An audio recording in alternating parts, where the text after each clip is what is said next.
जैसे आपने weight loss करना है उसके लिए भी सेल्फ़ कंट्रोल है, आपने अच्छी रूटीन फॉलो करनी सेल्फ़ कंट्रोल है, आपने दीन को फॉलो करना है उसके लिए भी सेल्फ़ कंट्रोल है। तो इस पर भी इंशाल्लाह बात होगी। और सबसे इम्पॉर्टेंट जो इंशाल्लाह बात होगी वो ये है कि आज के मटीरियलिस्टिक दौर में, यानी हम इतने मटीरियलिस्टिक हो चुके हैं, हमारी लैंग्वेजेस चेंज हो चुकी हैं, हमारी सोच इस कदर चेंज हो चुकी है कि हर बंदा ऑलमोस्ट लालची हो चुका है। ग्रीड जो है वो इस तरह सराहत कर चुकी है हमारी ज़िंदगियों में, जिसकी वजह से रिलेशनशिप्स ख़राब हो रहे हैं, जिसकी वजह से फैमिलीज़ के माहौल ख़राब हो रहे हैं, हमारे गोल्स, हमारे जो एम्स थे वो चेंज हो चुके हैं। किसी दौर में जो है वो वैल्यूज़ देखी जाती थी, अब जो है हमारी अटेंशन सारी की सारी पैसे पे है। और सारी, जैसे कि विल ड्यूरेंट ने कहा ना कि किसी दौर में लोग टेंपल में बैंक्स बनाते थे। विल ड्यूरेंट एक बहुत बड़ा फ़िलासफ़र गुजरा है अमेरिका में, अभी भी है, ज़िंदा है। तो उसने काफ़ी किताबें लिखी हैं और है तो वो क्रिश्चियन, लेकिन वो स्पिरिचुअलिटी का बहुत कायल है, रूहानियत का बहुत कायल है। तो वो ये कहता है कि किसी दौर में टेंपल में बैंक्स होते थे और अब बैंक्स में टेंपल हैं, यानी बैंक हमारा टेंपल बन चुका है। बैंक्स को हम वर्शिप करते हैं, हम बैंक्स के पुजारी बन चुके हैं। बेसिकली वो कैपिटलिज़म के सिस्टम को समझा रहा था कि कंज्यूमरिज़म और कैपिटलिज़म की वजह से हर बंदा इस वक्त ग़ुलाम हो चुका है, किसका? अपने नफ्स का और सोसाइटी का। जैसे आज के दौर में कंज्यूमरिज़म को आप देखें कि हर बंदा चाहता है कि मैं अच्छे से अच्छा ब्रांडेड क्लोथ पहनूं, ब्रांडेड चीज़ ख़रीदूं। इसमें हर्ज तो कोई नहीं है। अगर आपके पास अच्छे पैसे हैं, आप ब्रांड पहनना चाहते हैं, वो क्वालिटी है, लेकिन जब वो गोल बन जाए और वो फिर कुछ इस तरह से गोल बन जाए कि तब तक तस्कीन ना मिले जब तक ब्रांडेड चीज़ नहीं ले ली, या जब तक शॉपिंग नहीं कर ली, या जब तक शॉपिंग मॉल्स में नहीं चले गए, तो फिर इसका मतलब है कि उस चीज़ ने हमें जकड़ लिया। एक्चुअली वो हम पे हावी हो गई है बजाय कि हम उस पे हावी हों। तो ये सारे लाइफस्टाइल की वजह से, जो मैंने आपको एक ओवरव्यू दिया, कंज्यूमरिज़म, कैपिटलिज़म, फिर गैजेट्स का जो आजकल दौर चल रहा है वो आपके सामने है। मतलब अभी मैं आपको स्टैटिस्टिक्स दिखाऊंगा, आप हैरान हो जाएंगे कि एवरेज बंदा कितना मोबाइल फ़ोन यूज़ करता है और स्क्रीन टाइम हमारा कितना बढ़ चुका है कि एक बंदा शायद ही कभी सर उठा के देखता हो, गैदरिंग में भी जब बैठा है या गाड़ी चला रहा है, सड़क पे वॉक कर रहा है, मतलब हमेशा हमारे हेड्स डाउन ही होते हैं और स्क्रीन पे हमारी नज़र होती है। तो जो एवरेज स्क्रीन टाइम है एक बंदे का अमेरिका में, वो 4 से 5 घंटे है। ये एवरेज है, कुछ लोग का 10 घंटे भी हो सकता है। तो जाहिर है कि उस स्क्रीन टाइम का अलग स्ट्रेस है। अब हर बंदा कनेक्टेड है। किसी दौर में हमारे पास कुछ टाइम होता था सोच विचार का, अकेले बैठने का। अब यकीन करें कि मैं बच्चों को देखता हूँ, मतलब मेरे भी भांजा भांजी हैं, वो बच्चे 30 सेकंड नहीं रह सकते मोबाइल के बगैर। अगर आप उन्हें कहेंगे ना चुप करके बैठ जाओ, और मैं क्योंकि टीचर भी हूँ तो मैंने ऑब्ज़र्व किया है ग्रेड 5-6 के बच्चों को, अगर आप उन्हें कहेंगे ना 30 सेकंड खामोश होकर बैठ जाओ, तो आप देखेंगे कि उनके हाथ पैर हिलने शुरू हो जाएंगे और उनकी बेचैनी बढ़ जाएगी। तो हर बंदा बेचैन है आज के दौर में, और उस बेचैनी की वजह जो है साफ जाहिर है, स्ट्रेस है। किस चीज़ का स्ट्रेस है? हर बंदा कनेक्टेड है, नोटिफिकेशंस आती हैं, व्हाट्सएप पे कनेक्टेड है, फेसबुक पे कनेक्टेड है, दूसरों की लाइव्स अब हमारे लिए ज़ाहिर है एक डिस्कशन पॉइंट बन चुकी हैं। अब सोशल मीडिया ने हर बंदे को ये सिखा दिया है कि you have a voice, you have an opinion, और तुम्हारे पास चांस है अपनी लाइफ दिखाने का। तो इंस्टाग्राम हो गया, फेसबुक हो गया, यूट्यूब हो गया, ये सारी चीज़ें स्ट्रेस कॉजिंग है अगर ये हम पे हावी हो जाए, अगर कह रहा हूँ। अदरवाइज़ इनका अच्छा यूज़ भी हो सकता है और अच्छा यूज़ करना चाहिए। ओके, तो ये सारी चीज़ें कैसे मैनेज करनी है, वापस फितरत की तरफ कैसे आना है, ये हमारे हलका के टॉपिक्स होंगे, बैक टू फितरा। और इस वक्त हम फितरत से हट चुके हैं, और फितरत से जब भी हम हटेंगे तो हमारी लाइफ में डिस्टर्बेंस आएगी। जैसे एक मशीन है, जब वो उसके मैनुअल के मुताबिक काम नहीं करेगी तो फिर क्या होगा कि उस मशीन में ख़राबी पैदा होगी। और अल्लाह ताला ने हमें फितरत पे कैसे पैदा किया? अल्लाह ताला कहते हैं कि लक़द ख़लक़नल इंसाना फ़ी कबद, बेशक मैंने इंसान को स्ट्रगल में, टॉयल में पैदा किया। इंसान है ही तहरीकी। जिस इंसान में तहरीक मर जाए, जिस इंसान में एम्बिशन मर जाए, तो फिर सोचें कि वो फितरत से हट गया। हमारे फादर में तहरीक थी, हज़रत आदम अलैहिस्सलाम, जिससे हम पैदा हुए हैं, हज़रत आदम अलैहिस्सलाम। तो हमें अल्लाह ने तहरीक में पैदा किया, रेवोल्यूशन में पैदा किया है। जो बंदा अगर ये नहीं सोचता कि मेरा आने वाला कल पिछले वाले से बेहतर होना चाहिए, तो इसका मतलब है कि उसका वो असल टैलेंट पोटेंशियल दब चुका है। और वो किस लिए दब चुका है? क्योंकि उसका माइंड कहीं और बिजी है। और वो माइंड कहाँ बिजी है वो आपको पता है। सोशल मीडिया हो गई, गेमिंग हो गई, बहुत सी चीज़ें हैं। डिस्ट्रैक्शंस तो इतनी हैं कि मैं कानों को हाथ लगाता हूँ कि मेरा चूँकि यूथ, मेरा चाइल्डहुड 90s में, मैं जो 90s के यहाँ लोग बैठे हैं जो जनरेशन एक्स में आते हैं, मतलब दे वर बॉर्न इन 80s और 90s, तो वो मेरे से रिलेट कर पाएंगे कि हमारे लिए डिस्ट्रैक्शन नहीं थी। हमें तो इंटरनेट कनेक्शन के लिए आधा आधा घंटा वेट करना पड़ता था। वो एक मॉडेम लगा होता था और फिर वो केबल आती थी और हम कार्ड को स्क्रैच करते थे और फिर नंबर डालते थे, पासवर्ड डालते थे। कभी डिस्कनेक्ट हो जाता था, कभी कनेक्ट हो जाता था। और 2 MB की फ़ाइल डाउनलोड करते हुए भी हमें शायद 2-2 घंटे लगते थे। तो हमें वो चीज़ें याद हैं। लेकिन आज यूट्यूब और व्हाट्सएप, फिर 4G 3G, पता नहीं क्या क्या, 5G भी सुनने में है कि आ रहा है। तो आज के स्टूडेंट के लिए, बच्चे के लिए और हमारे लिए तो इतनी डिस्ट्रैक्शंस हैं। और अकॉर्डिंग टू अ सर्वे, एक आम स्टूडेंट 30 सेकंड उसका फोकस है। अभी अगर आप मेरी बात सुन रहे हो सकता है आप में से बहुत से लोग का फोकस ही आउट हो गया, वो कहीं और पहुँचे हों, क्रिकेट ग्राउंड में पहुँचे हों, या कोई टेंशनें चल रही हों, या कुछ और चल रहा हो माइंड में। ओके, तो फोकस आउट होने की वजह भी ये है कि जाहिर है कि जब ब्रेन थक जाता है, चीज़ें बहुत होती हैं ब्रेन के सोचने के लिए, तो जाहिर है कि हमारे फोकस पे फ़र्क पड़ता है। और फोकस से फ़र्क पड़ने से स्टडी पे फ़र्क पड़ता है। अब आजकल बच्चों की स्टडी भी कितनी इफ़ेक्ट हो रही है, क्योंकि एक तरफ व्हाट्सएप होता है, एक तरफ बुक खुली होती है, 5 मिनट पढ़ के फिर आधा घंटा व्हाट्सएप यूज़ होता है, हालांकि वाइस वर्सा होना चाहिए। तो हर चीज़ इफ़ेक्ट हो रही है। इन शॉर्ट, हमारी लाइफ में इस वक्त केओस चल रहा है। तो वो बातें, ये सारी बातें मैं आपसे करूँगा बारी बारी कि इस केओस को हमने हल कैसे करना है इंशाल्लाह। ओके, जैसा कि मैंने जितनी बातें की, वो ये पहली स्लाइड अगर आप देख रहे हैं, आई थिंक यस। तो अगर मैं आपसे ये कहूँ सबसे कि इस वक्त हमें हर बंदा उन चीज़ों का बोझ उठाए हुए है जो चीज़ें हमारा बोझ नहीं थी। यानी अल्लाह ने हमें जिस मकसद के लिए पैदा किया था, वो इन टेंशनों के लिए पैदा नहीं किया था कि मैंने कौन सा सूट पहनना है या मैंने कौन सा ब्रांड ट्राई करना है या क्या करना है।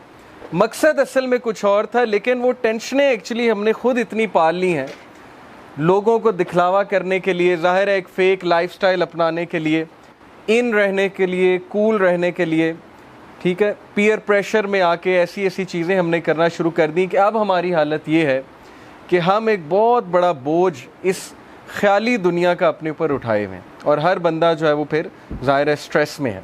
ये कुछ स्ट्रेसेस मैंने आपको दिखाए हैं कि टाइम मैनेजमेंट के हवाले से, फिर बहुत सी वरीज़ हैं, ऐसी वरीज़ जो हमारा मतलब काम ही नहीं था वो वरीज़ लेने का, लेकिन समहाउ वो वरीज़ आ चुकी हैं।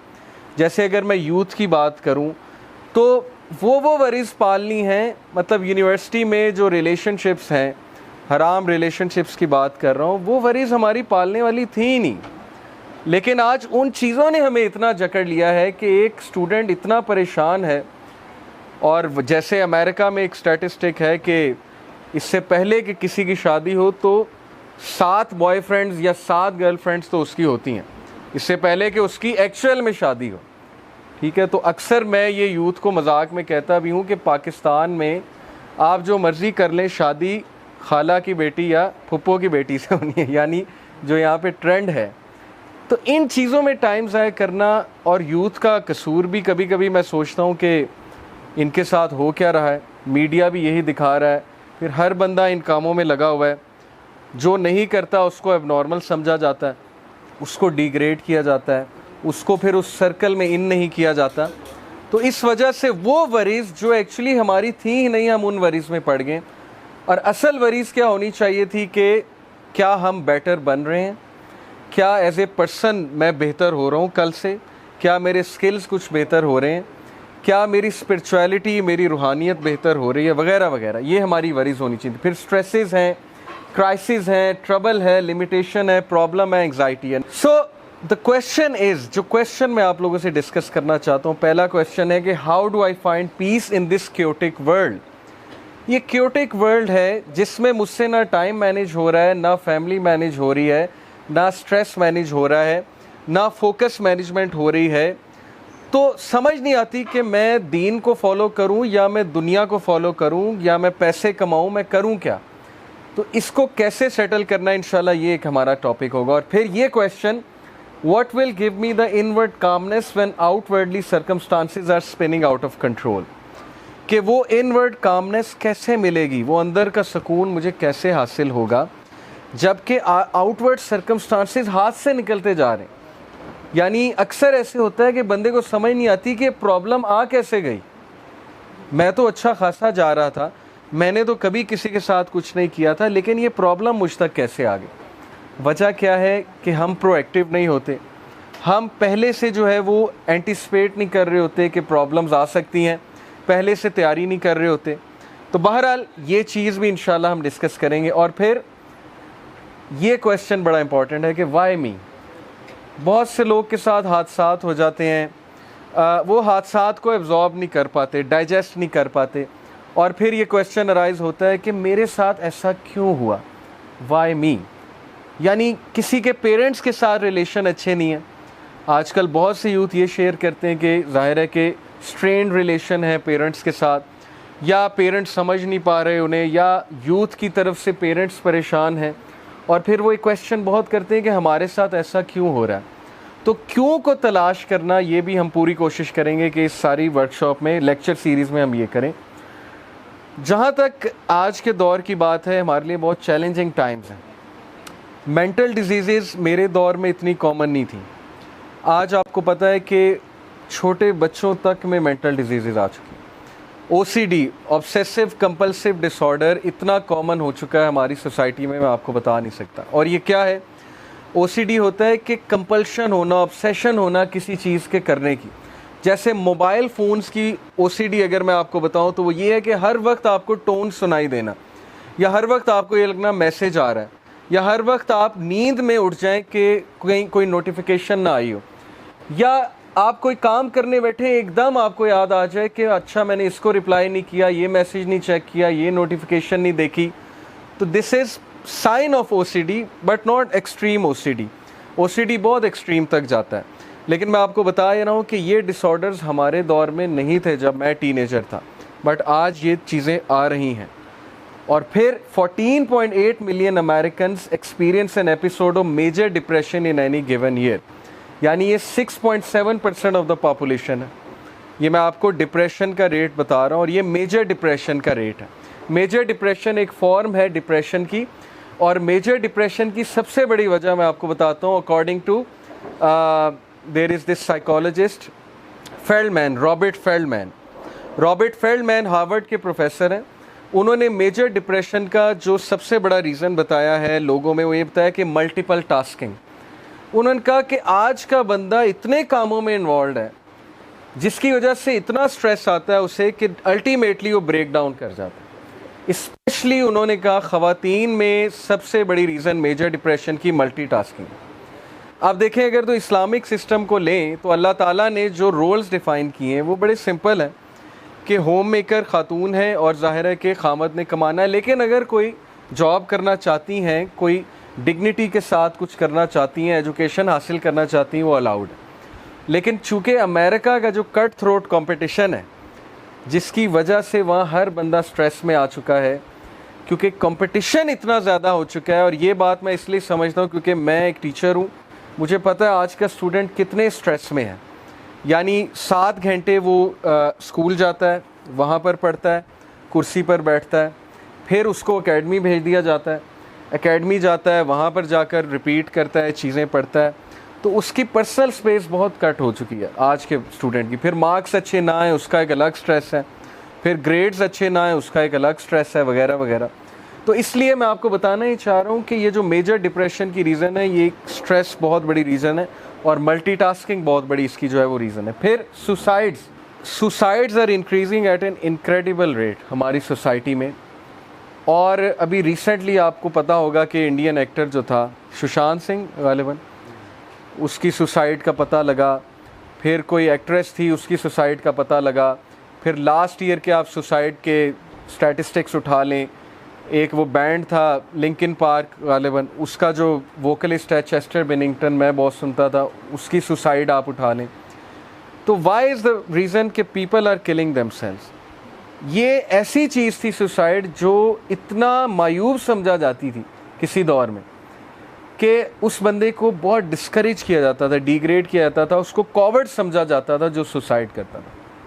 लेकिन आज हम उनको हीरोज़ बनाते हैं, हालांकि ये कॉवर्डली एक्ट है। अपने आप अपनी लाइफ ले लेना, अपने आप को मार लेना, this is a cowardly act. लेकिन हम कहते हैं रेस्ट इन पीस और हम उनको दुआएं देते हैं, जबकि उन्होंने कॉवर्डली एक्ट किया है। बहुत ज़रूरी है आपके लिए समझना, ओके, बिकॉज ज़ाहिर है कि they gave up on life, but why they gave up on life, सवाल ये है कि इतना तंग क्यों आ रहे हैं लोग कि वो इस हद तक जा रहे हैं कि सुसाइड भी कर रहे हैं लोग। So this brings me to the question जो मैं एक्चुअली आप लोग से करना चाहता हूँ कि क्या ऐसा तो नहीं है कि हमने उन चीज़ों को बिल्कुल साइड पे कर दिया जो एक्चुअली मैटर करती थी। फॉर एग्ज़ाम्पल गॉड को, जिसकी लाइफ में गॉड नहीं है, ये मैं अभी आपको गोरों के कोट सुनाऊंगा। मतलब हम तो बोलते रहते हैं हम तो मुसलमान हैं, लेकिन मैं उन लोगों की बात आपको बताऊंगा जो फुली मटीरियलिज्म में इन्वॉल्व है इस वक्त। जिसकी लाइफ में गॉड एब्सेंट है, स्पिरिचुअलिटी एब्सेंट है,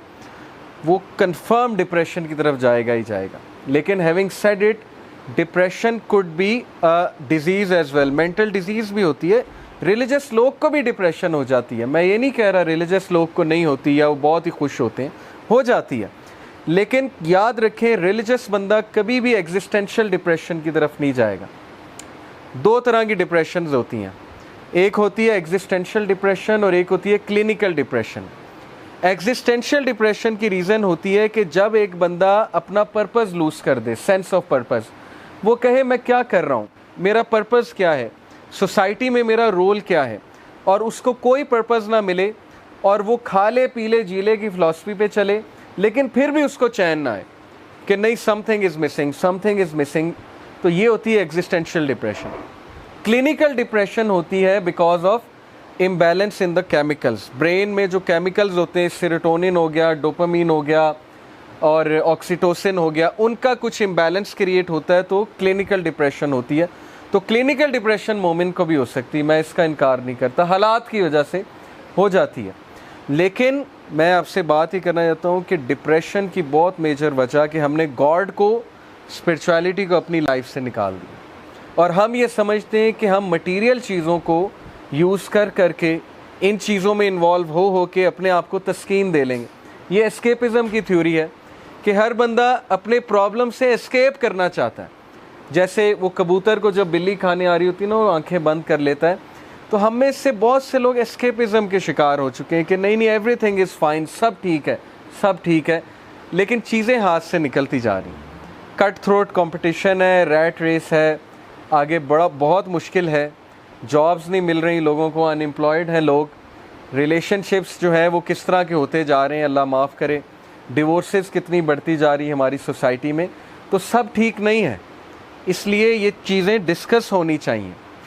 तो विल ड्यूरेंट का ज़बरदस्त कोट मैं आपको सुनाता हूँ, इस पर ज़रा गौर कीजिएगा। ये कहते हैं कि so I should say that civilizations begin with religion and stoicism. वो कहते हैं कि हर सिविलाइजेशन, हर तहजीब दीन से, मज़हब से और स्टोइसिज्म से डेवलप होती है, यानी डिसिप्लिन से। This is the philosophy of discipline, stoicism. They and with scepticism and unbelief. और सिविलाइजेशंस तबाह कब होती हैं? जब इंसान अनबिलीफ और रूहानियत से दूर हो जाता है, तब उनकी तबाही शुरू हो जाती है। और ये गोरा कह रहा है, Will Durant, and the undisciplined pursuit of individual pleasure. और सिविलाइजेशंस की तबाही की वजह undisciplined pursuit of personal pleasure, कि जब हम पर्सनल प्लेजर का अनडिसिप्लिन्ड परसूट करते हैं। देखें, याद रखें, हमारे बहुत से यंगस्टर्स समझते हैं दीन में हर चीज़ हराम है, तो वो यही कहते हैं ना कि यार ये मौलवी तो हर चीज़ हराम कहते हैं, तो लिहाजा इससे अच्छा है हम मर ही जाएँ, इससे अच्छा है हम दीन फॉलो ही ना करें। तो मैं ये क्लियर आपको कर दूं कि मैं अल्हम्दुलिल्लाह, हमारा यूथ क्लब से ताल्लुक़ है, हम आउटिंग भी करते हैं, सब कुछ करते हैं। देखें, दीन डिज़ायर्स को किल नहीं करता, लेकिन दीन डिज़ायर्स को डिसिप्लिन करता है। ये सेंटेंस आप याद रखें, religion does not kill desires, religion disciplines desire. दीन हमें बताता है कि डिज़ायर कैसे फुलफ़िल करनी है, उसका प्रॉपर तरीका क्या है और किस तरह फुलफ़िल करनी है। तो जब हमारा अनडिसिप्लिन्ड परसूट होगा डिज़ायर्स को फॉलो करने का तो तबाही है। जैसे मेरा भी दिल करता है, आपका भी दिल करता होगा कि हम 24 घंटे गेमिंग खेलें, सोएं, गेमिंग करें, मूवीज़ देखें और हमारे ऊपर कोई ज़िम्मेदारी ना हो, ना हमें नमाज़ें पढ़नी पड़ें, ना हमें माँ बाप कुछ काम करने का कहें, ना हमारे लिए पढ़ाई हो। अब जैसे कोविड आया उसके बाद स्कूल खुल रहे हैं तो हर एक के मुंह बन गए क्योंकि पढ़ाई करनी पड़ेगी एकदम से। तो इंसान बाय नेचर सुस्त है, ये तो बात कन्फर्म है। लेकिन रिलीजन एक्चुअली इंसान को ये सिखाने है कि नहीं, यहाँ पर तुम टेस्ट के लिए हो, यहाँ पर सुस्ती छोड़ दो। हाँ, जन्नत में जो मर्ज़ी करना, आए हम सारे जन्नत से हैं, हम सारे प्रिंस और प्रिंसेसेस ही हैं, लेकिन यहाँ पर नहीं है। तो अनडिसिप्लिन्ड परसूट जब भी होगा आपकी लाइफ डिस्टर्ब होगी, आपकी लाइफ में केओस आएगा। ठीक है, ये बात याद रखिए। A civilization is born stoic and dies epicurean. Civilization discipline start होती है, लेकिन जब तबाह होती है तो केओस से तबाह होती है, और आज हमारा माशरा केओस की तरफ जा रहा है। आप देखें जो हैरेसमेंट केसेस हैं, रेप केसेस, अल्लाह माफ़ करे, मीडिया में क्या क्या सुनने को मिलता है। सोशल मीडिया में रोज़ाना ख़बर मिल रही है, फिर छोटे छोटे बच्चों के साथ, बच्चियों के साथ जो मामलात हैं, डेफिनेटली हम केओस की तरफ जा रहे हैं, डेफिनेटली हम तबाही की तरफ ही गामज़न हैं।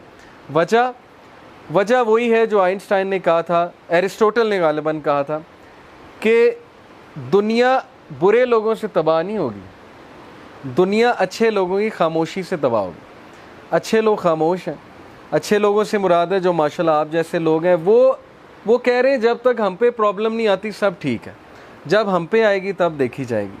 तो इंसान को अल्लाह ने इसलिए नहीं पैदा किया, इंसान में तहरीक है, इंसान में डिसिप्लिन है, नेचुरली इंसान में डिसिप्लिन है। आप लोग ख़ुद ये चीज़ अप्लाई करके देख लेंगे, जब आप लोग बहुत हार्ड वर्क करें, काम करें, टास्क को कंप्लीट करें, आप खुश होते हैं, आप अच्छी रात गुजारते हैं। जब आप इशा पढ़ के सोएं, आप बड़ी अच्छी रात गुजारते हैं, आप काम डाउन होते हैं। जब नमाज ना पढ़ी हो, एक खौफ सा होता है, अजीब सी एंग्जाइटी होती है, एक सेंस ऑफ इनकम्प्लीटनेस होती है कि नहीं मैंने काम कंप्लीट नहीं किया। इसका मतलब आपके अंदर वो इंसान है जिसको कंप्लीटनेस चाहिए, जिसको टास्क की कंप्लीशन चाहिए, जो हार्ड वर्किंग है, लेकिन वो दब चुका है वो इंसान। तो उसको निकालना है इंशाल्लाह हमने बाहर। दैट्स वाई हलका हमने शुरू किया। जिम कैरी का ये कोट देखिए, कितना ज़बरदस्त कोट है। और जिम कैरी देखें, हॉलीवुड ज़ाहिर है एक इंडस्ट्री तो सैटेनिक इंडस्ट्री है, सीधी सी बात है, लेकिन ज़ाहिर है कि उसमें कुछ ऐसे लोग हैं जो नेचर वाइज अच्छे लोग हैं, तो he is one of them. He said कि I hope everybody could get rich and famous and will have everything they ever dreamed of, so they will know that it's not the answer. ये कहता है कि मेरे पास कितना bank balance है, हर गाड़ी है, हर चीज़ है मेरे पास, लेकिन this is not the answer. ये आंसर नहीं है, ये नेसेसिटीज़ हो सकती हैं। आप में से कोई अच्छे कपड़े पहना जाता है, नेसेसिटी है, लेकिन ये अगर गोल बन गया है और फेमस होना आपका मिशन बन चुका है कि मैंने फेमस होना, अब हर बंदा फेमस होना चाहता है, यूट्यूब पे पैसे कमाना चाहता है। तो मेरे स्टूडेंट का मुझसे पहला सवाल ये होता है, सर आप कितना कमाते हैं यूट्यूब पे? मैंने अभी तक मोनेटाइजेशन नहीं की, मुझे तो पता भी नहीं है इतना मोनेटाइजेशन का, लेकिन पहला सवाल ये होता है कि आप कितना कमाते हैं, यानी हमारी सोच डायरेक्ट वहाँ जाती है। सो ही सेड कि everyone should get rich and famous, ताकि उन्हें पता लग जाए ये आंसर नहीं है। ये है बेसिकली करने की बात। और फिर Keanu Reeves is also one of them, जो थोड़ा डिसेंट आदमी है हॉलीवुड में। उसने कहा, I always felt like I am not from this generation, I just live in it. उसने कहा मैं इस जनरेशन का नहीं हूँ, मैं रिलेट नहीं कर पाता आप लोगों से, मैं सिर्फ बस ज़िंदा रह रहा हूँ, पैदा हो चुका हूँ इस जनरेशन में, somehow I am here because the way my mindset differs from the majority, you'd think I come from a different dimension। तो वो कहता है मेरा mindset different है, and this person loves to live in mountainous areas, you know, ऐसे जगह जो natural हैं, ताकि वहाँ पर जाकर फितरत को वापस लेकर आए।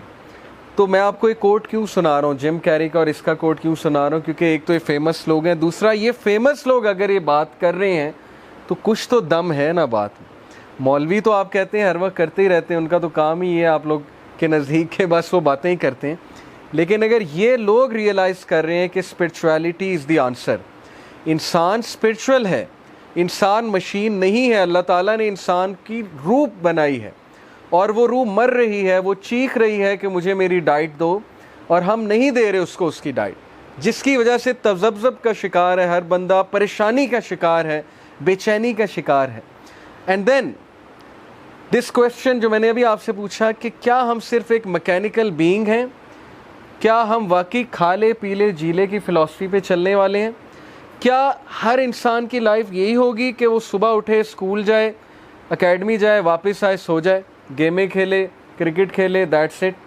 या बस ऑफिस जाए, वहाँ जाके काम करे, सर्व करे, वापस आए, सो जाए? तो ये जो लाइफ है ये नेसेसिटी तो है, लेकिन ये मकसद नहीं है। और जब नेसेसिटी मकसद बन जाएगी तो डिप्रेशन होगी, तज़ब्ज़ब होगा, बेचैनी होगी। So we are not actually mechanical beings, हम प्रॉपर रूह हैं, हम एक स्पिरिट हैं, हम एक सोल हैं, और उसकी गवाही आप खुद देंगे। जब कुरान हम में से कोई सुनता है तस्कीन मिलती है, सुकून मिलता है।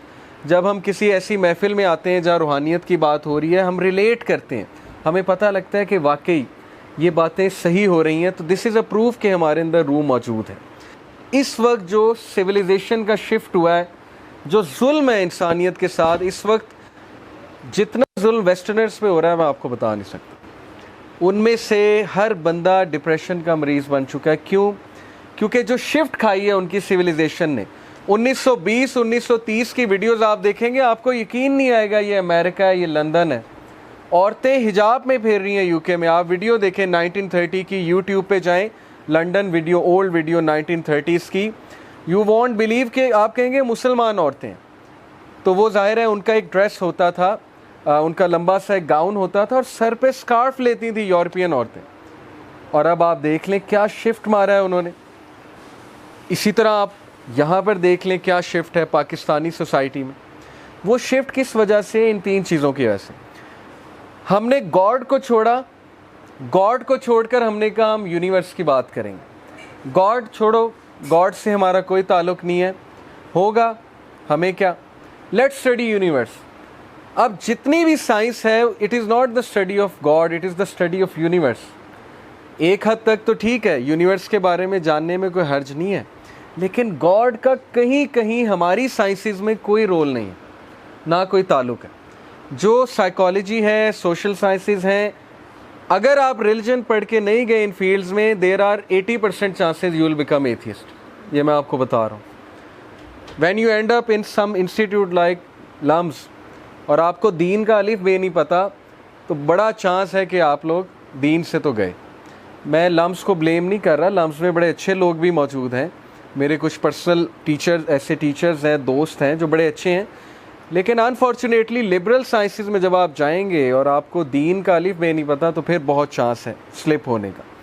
तो गॉड से जब यूनिवर्स पर बात शिफ्ट हुई तो उसका नतीजा आपके सामने।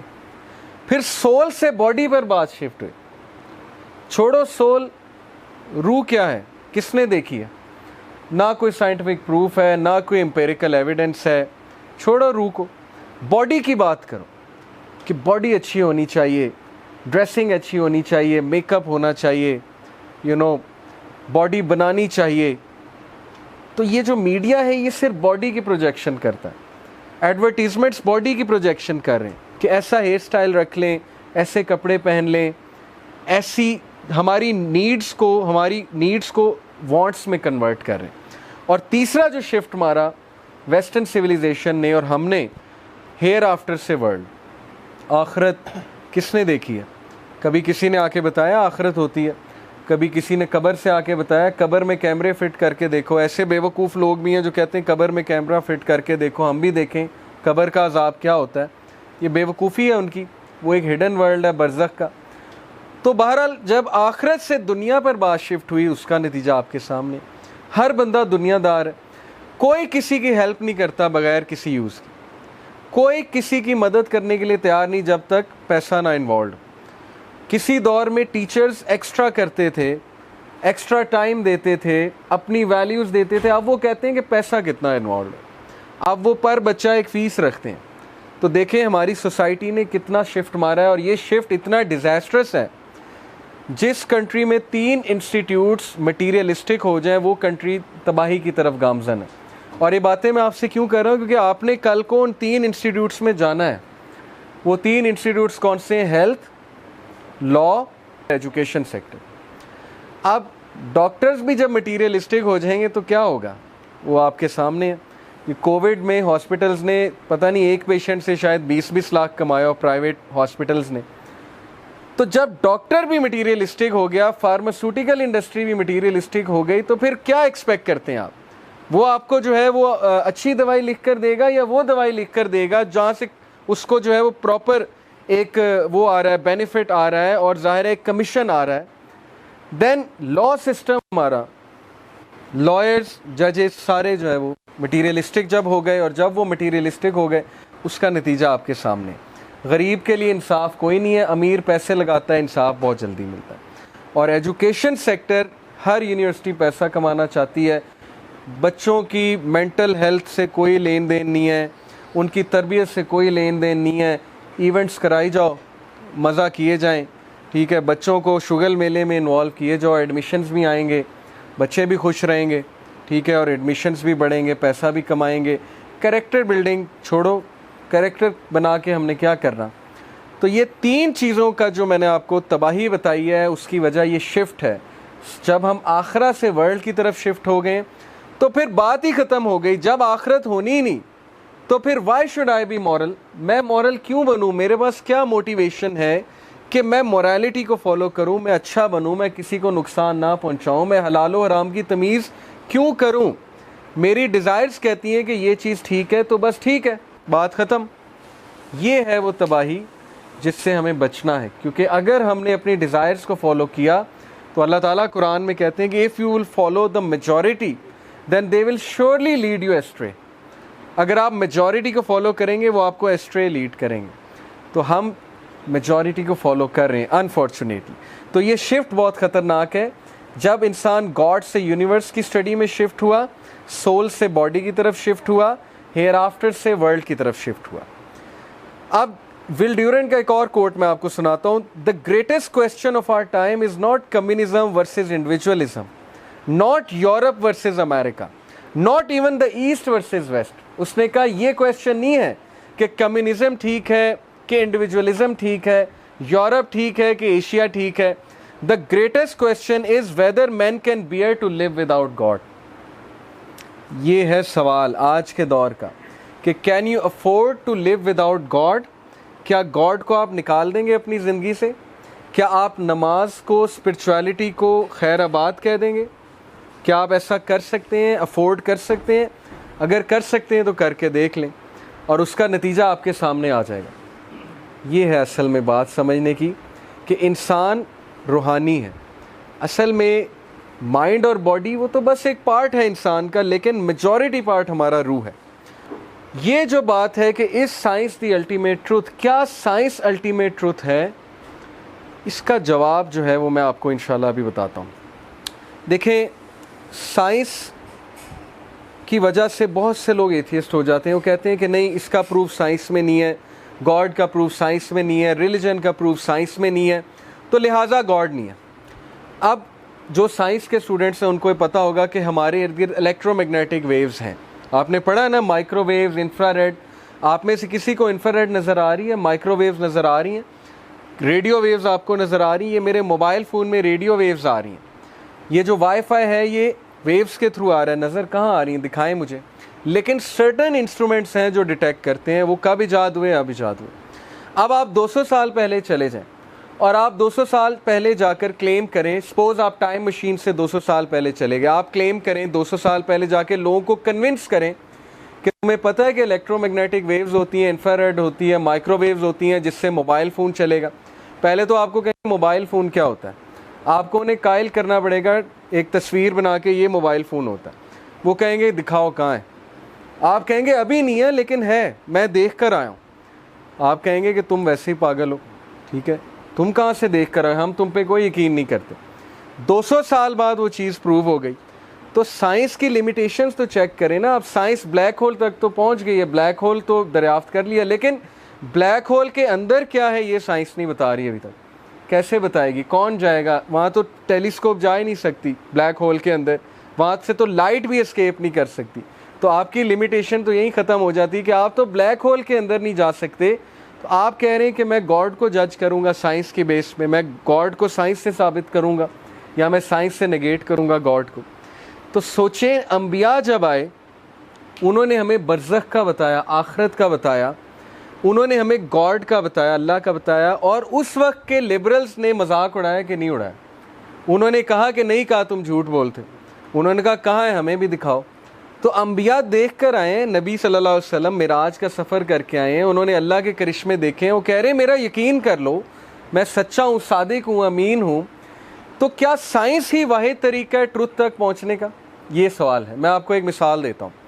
सपोज़ के इस ड्राइंग रूम में अल्लाह ना करे कोई चोर आ गया और वो कुछ चीज़ें उठा कर चला गया और कैमराज नहीं यहाँ पर लगे। अब आप एक साइंटिस्ट को बुलाएंगे तो वो मैक्सिमम क्या कर लेगा?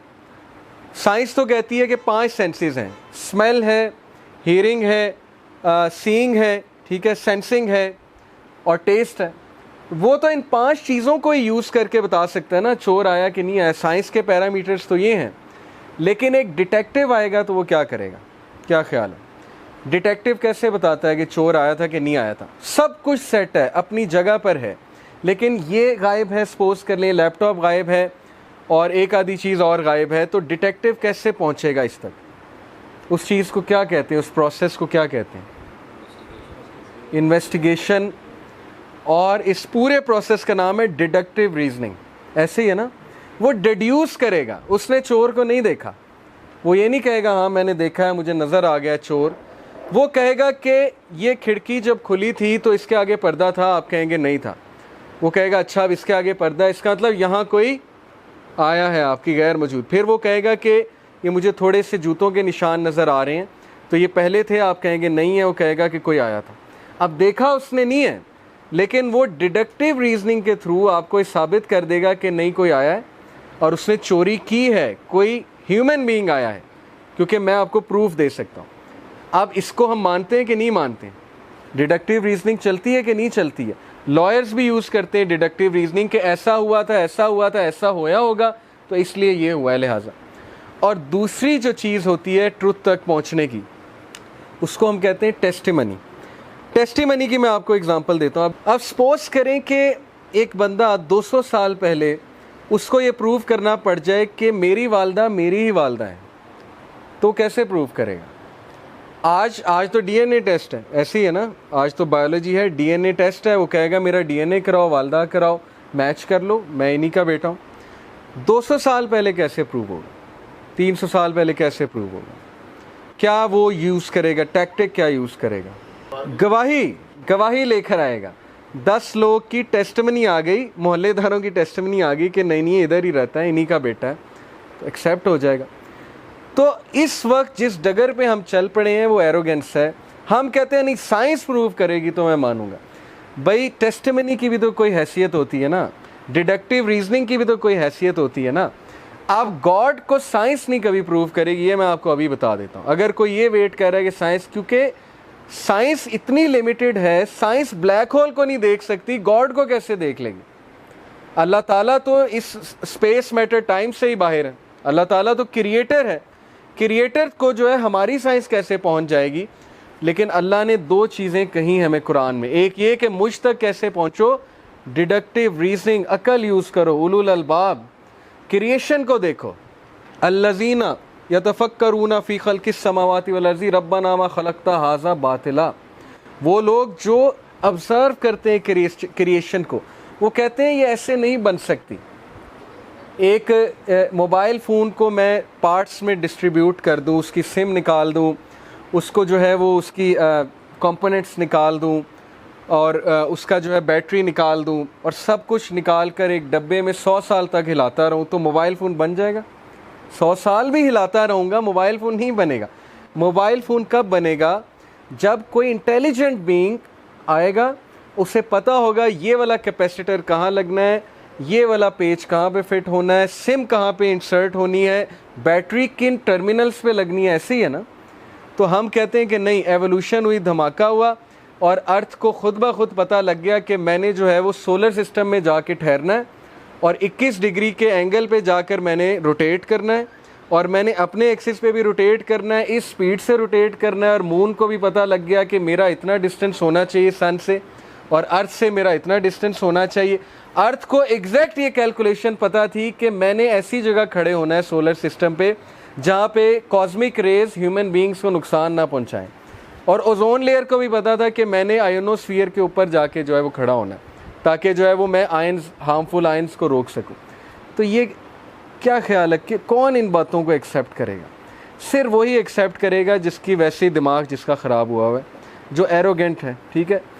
तो इसलिए डिडक्टिव रीजनिंग इसी तरफ इशारा करती है, 100% इशारा करती है कि गॉड है और वो वन है, वो पावरफुल है, ऑल पावरफुल गॉड है जो ओमनीसेंट है, ओमनी प्रेजेंट है और जिसके एट्रीब्यूट्स जो हैं वो अनइमेजिनेबली पावरफुल हैं। अल अज़ीज़ है वो गॉड।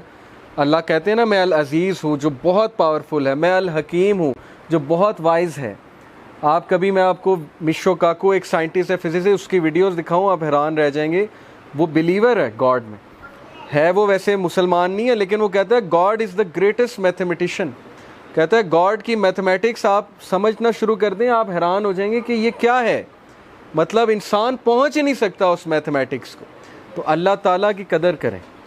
अल्लाह ताला जो है वो गॉड ऑलमाइटी है और आप उसके बंदे हैं। अपनी कदर करें, अपनी कदर करें, वो हरकतें ना करें जो हमें सूट नहीं करती हैं और अल्लाह को पहचानें, अल्लाह ताला के एट्रीब्यूट्स जानें। कितने नाम है अल्लाह के? अल मुहैमिन है, अल मुतकब्बिर है, अल जब्बार है। इन एट्रीब्यूट्स को स्टडी करें so that you may know God and you may become near to Allah सुब्हानहू व तआला। ओके, तो देखें, डिडक्टिव रीजनिंग से बंदा पहुंचता है अल्लाह की तरफ और जो बंदा दिल से डिडक्टिव रीजनिंग करेगा वो पहुंच जाएगा, 100% पहुंच जाएगा। आपको कैसे पता आपके ग्रेट ग्रेट ग्रेट ग्रैंडफादर थे? ना आपके पास कोई तस्वीर है, ना आपके पास कोई साइंटिफिक टूल है ये साबित करने का कि वो थे, लेकिन आपकी एग्जिस्टेंस इस बात की गवाही है कि वो थे। आप कहाँ से आ गए? आप कहेंगे फादर से। फादर कहाँ से आ गए? ग्रैंडफादर से। ग्रैंडफादर कहाँ से आ गए? Great grandfather. ग्रेट ग्रैंडफादर कहाँ से आ गए? उनसे भी ग्रेट ग्रैंडफादर से। वो कहाँ से आ गए? वो उनसे पिछले से। ओके, तो सारे कहाँ से आ गए? सोर्स क्या है? Who lit the big bang? Big bang तो हुआ, लेकिन हु लिट द फायर? माचिस की तीली किसने चलाई थी? ओके, ये लाइट कोई ऑन करता है, खुद ब खुद तो नहीं ऑन हो जाती ना, बैठे बैठे तो पंखा नहीं चल जाता। ओके, कोई मैसेज देना पड़ता है, कोई प्रोग्रामिंग हुई है, कोई बटन दबाना पड़ता है। यूनिवर्स को किसने एक्टिवेट कर दिया? ग्रेविटी को किसने एक्टिवेट कर दिया? तो बहरहाल everything points to the presence of a